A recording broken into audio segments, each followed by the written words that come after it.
ask for the raise. Sharon Horne-Ellstrom here. Welcome to day 71 of our Supersize You annual challenge. Today, we are going to advocate for our worth.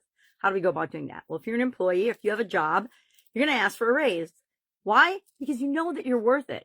And I'll talk about in a few minutes how you're going to go about doing that.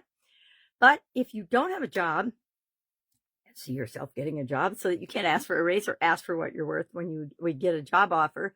But if you're running your own business, are you paying yourself? Are you actually cashing your checks? Have you ever, and when's the last time? And share in the comments below, when's the last time you got a raise?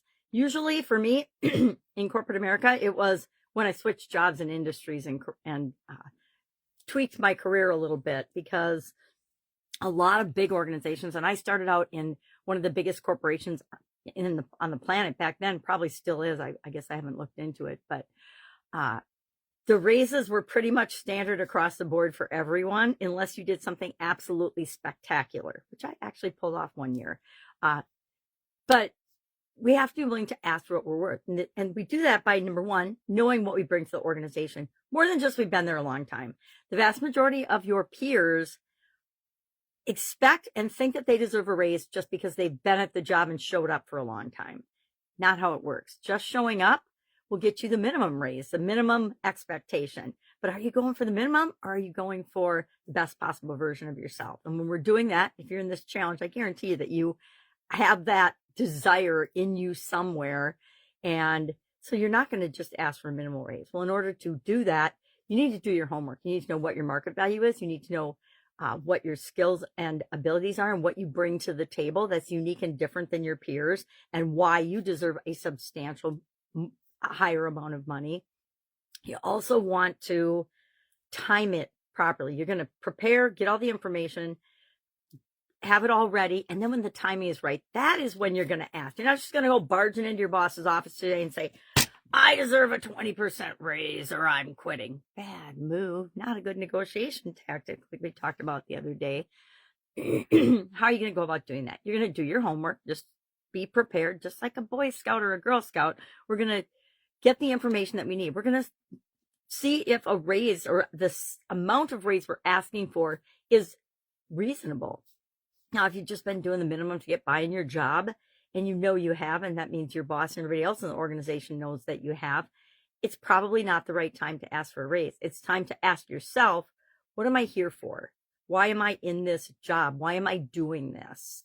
And it has to be more than just putting food on the table and living paycheck to paycheck. If you don't find more meaning in the job that you're doing, and if you don't put more of yourself into the job that you're doing, you will not garner more compensation. What we put into things is what we get out of them. And is it directly proportional to the thing that we're doing? Not necessarily, but there's a saying that says how you do anything is how you do everything. I don't really ascribe to that or buy into that. I think how I do anything I'm committed to is how I do everything I'm committed to. And that is a nuance and a difference that we need to keep in mind. I do not put 100% effort into everything I do. I do not put 100% effort into the laundry. Don't tell anybody. I don't put 1% or I don't put 100% of my effort into doing dishes. Those are things I have to do to maintain my life, but I do not put all of me and all my capability and all my wisdom and all my experience into managing those particular tasks. And so there's a lot of really common sayings I don't ascribe to. I just say, no, that's nonsense. One of them is that we have to struggle, or that love hurts. Bullshit, right? No. We don't have to buy into those false beliefs of other people. We don't have to inherit those false beliefs that other people have given to us. We can just say no and create the life that we want. So today, what are you going to do? Do your homework. Look into your industry. Start mapping out and writing down all of the skills that you bring and all of the things that are unique and special about you that you bring to your current role. And be brutally honest with yourself. If you are not giving 100% of what you can and are capable of in your current role, then you probably don't deserve a raise. I know probably most people won't ever tell you that. They'll be like, if you ask ChatGPT or one of the AIs, they want to be your friend. So they'll tell you anything you want to hear, even if it's a lie. It's one of my biggest pet peeves with AI and automations. It's not really designed to help us. It's designed to make us happy. And that is a really scary proposition, because if it's reinforcing our lies, which I suspect there's a whole lot of people that have been brainwashed by their GPTs or by their chats, not necessarily chat GPT, but a topic for another day. So share in the comments below. I could share some reflective questions if you'd like that. If you would like to see a write-up, I actually do a write-up for every day's challenge. I do not use it because I cannot see it. So I have it. I use it to plan what I'm going to talk about. And usually I go off. I don't have a script because I can't see. So I couldn't actually pull off a script. So I just have to be me. I think most people know that by now. Maybe not. If you just see me for the first time, legally blind, don't see very well. That's why my makeup and my hair is kind of weird some days. And I hate to admit it, but it's probably going to get worse. But that's just part of who I am. All right. So if you want a write-up and want reflective questions, just put reflective in the comments below, and I will put the questions in one of the first comments so that you can see them. If that doesn't add value and doesn't help you, I don't need to do it, and I definitely don't need to share it, because we're all really busy and have plenty to do. We don't need extra things. But I like to have them in the morning, and I have a whole set of questions I ask myself every day.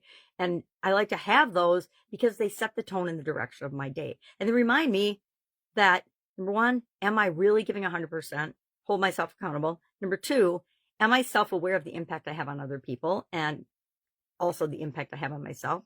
And what does that mean to me now and in the future if I choose not to change and just keep doing the same things I've always been doing?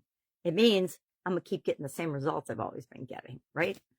Maybe actually asking for a raise isn't the right thing for you, but switching industries is, because your skills would be 10 times more valuable in a different industry. That's something to consider and think about too. I learned that my first couple of jobs in corporate America, that by switching industries, number one, I could apply the things I learned in the industry I was in to the new industry, because in that industry, they were brand new and exciting, as well as I could get big, huge jumps in my compensation. My first change out of corporate America doubled my salary, and I got a signing bonus that was double my salary right off the bat when I joined that organization. Plus, I negotiated myself 4 weeks of vacation and a couple of other things. Power of negotiation. Anyway, if I can help you anyway, almost forgot. SOAP framework, A of the SOAP framework. We are running through, this is a problem solving, challenge dealing with, goal setting process that I identified for myself in 2020. And then I started sharing it every other month in a 30+ day challenge to get us through the COVID pandemic. And I mean us, because there were billions of people all shut down and all in the same displaced state during that time period. We thought it was going to go like maybe 2 weeks. That was the first estimate, then 2 months. And then all of a sudden in my life, and what I pivoted to, and I say pivot, but I'm like, really pivot? I just changed to every other month annual challenge, and went on for 2 years to get up and go, not annual. I was doing an annual challenge too for me back then, but I also started every other month doing a 30+ day challenge to keep myself and other people moving during the pandemic. And that's where this SOAP framework came from. We all have a problem-solving decision-making tool in our subconscious already. I say install one that's guaranteed to work for you and get you better results than maybe the one that you're using. I would say that sometime in my past, my problem-solving decision-making strategy was ignore the problem, procrastinate, don't do anything until it resolves itself. Now, that was a long time ago, but I still do it sometimes. So it's why I have the SOAP framework to remind me, nope, that's not what we're doing. Today, we're on third step of the SOAP framework, A, which is action. And before we can take action, we need to analyze the alternatives or the options we came up with yesterday. We need to pick one and take action on that today. How do we go about doing that? I'm going to show you my very favorite, the very first decision-making tool that I ever learned from my dad. Thank you, Einar Horne. You were awesome. He was a great dad and a great role model. He taught me plus or minus decision-making. Why? Because we were a household of girls, and if he didn't have a way to help us along with making decisions and choices faster and better, nothing would have ever happened in our household.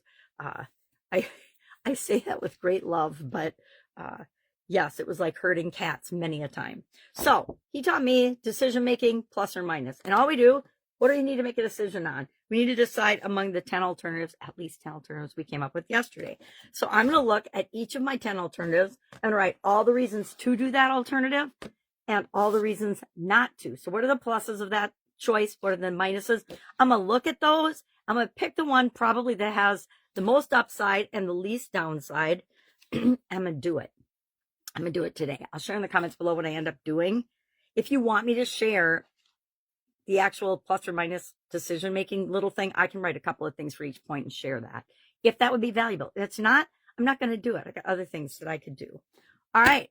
That's now it. If I can help you in any way, ask. Otherwise, have an awesome day, and I will, of course, be with you tomorrow. Bye.